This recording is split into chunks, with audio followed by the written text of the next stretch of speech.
Finally दोस्तों आप लोग देखोगे अडानी विलमार ने अपने क्वार्टर टू के नंबर डिक्लेयर कर दिए हैं।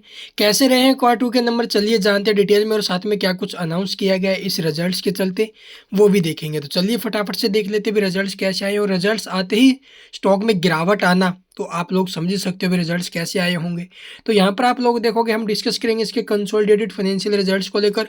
All figure in rupees crore में दे रखी है यहाँ पर आपको क्वार्टर एंडेड और ये आपको हाफ ईयर एंडेड रिजल्ट्स देखने को मिलेंगे। अगर बात के टोटल इनकम या टोटल रिवेन्यू, तो अब की बार जो टोटल इनकम या टोटल रिवेन्यू हमें देखने को मिला हुआ 12,331 करोड़, जबकि प्रीवियस क्वार्टर में क्या था 12,994 करोड़। तो प्रीवियस क्वार्टर से इनकम में फॉल है।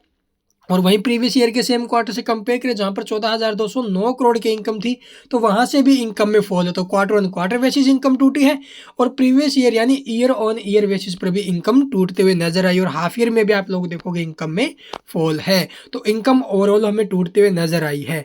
ये तो देखो भी पहले जब सेल्स आई थी ना तभी पता चल गया था कि रिजल्ट कैसे आएंगे। टोटल एक्सपेंसेस यानी जो टोटल खर्चे रहे हैं अब की बार, वो यहाँ पर आप लोग देखोगे भी 12,439 करोड़ के, जबकि प्रीवियस में क्या थे 13,061 करोड़ के, और वहीं प्रीवियस ईयर के सेम क्वार्टर में 14,149 करोड़।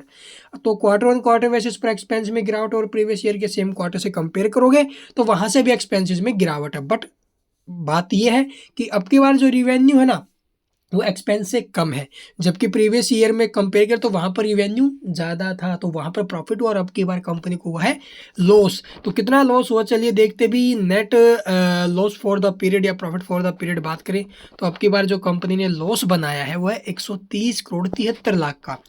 जी 130 करोड़ 73 लाख का लॉस, जबकि प्रीवियस क्वार्टर में 78 लाख का था। तो 78 लाख से सीधा 130 करोड़ के लॉस में पहुंची है, लॉस में इजाफा हुआ है।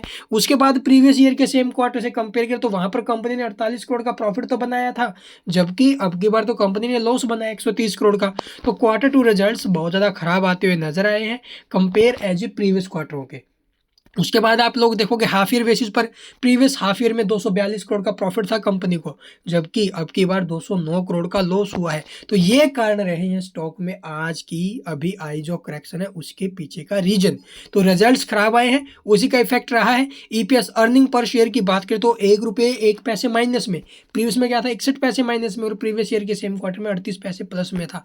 तो रिजल्ट्स थोड़े खराब आए हैं भाई, और इसी का इफेक्ट हमें स्टॉक के ऊपर देखने को मिल रहा है। और क्या कुछ अनाउंस किया गया है चलिए वो और देख लेते हैं भी डिटेल में। वीडियो को पॉज करके जो ये नोट्स है ना भाई, इन्हें आप लोग डिटेल में पढ़ना। आई होप आपको वीडियो पसंद आई होगी।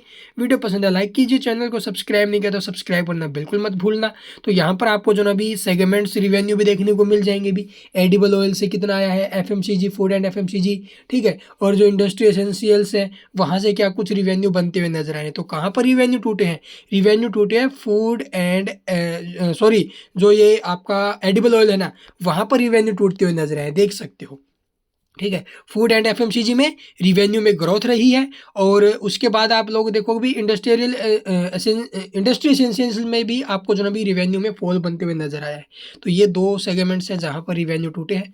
एडिबल ऑयल का जो दाम है वो बहुत ज़्यादा टूटे थे भी, और यही कारण रहा है इसके बिजनेस में ये हमें थोड़ी सी गिरावट देखने को मिली है। तो ये रिजल्ट से कुछ खास नहीं आए जिसका इफेक्ट आपको स्टॉक के ऊपर देखने को मिल रहा है। And thank you for watching the video.